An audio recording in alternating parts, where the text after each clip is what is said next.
आप सुन रहे हैं डीजे शैलेश करण।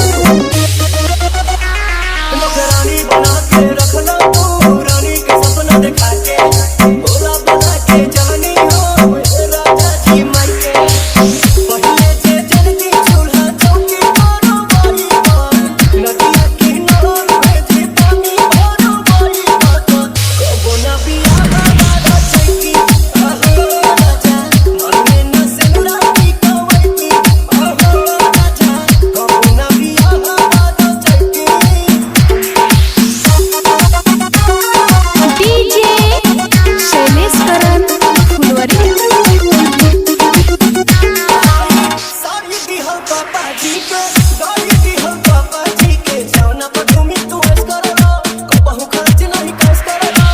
पूरी कमाई आशा बात उड़ाई बात, सारी रात किया मनी बिताई बात।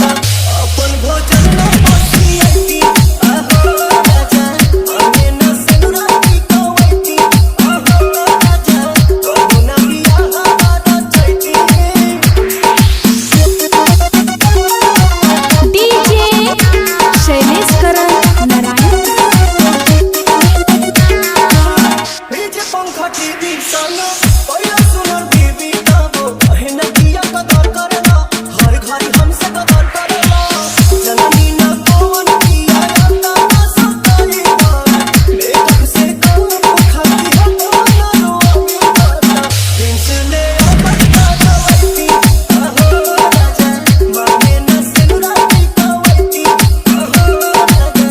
कबो ना बिया मोबाइल नंबर 91 022 51 480।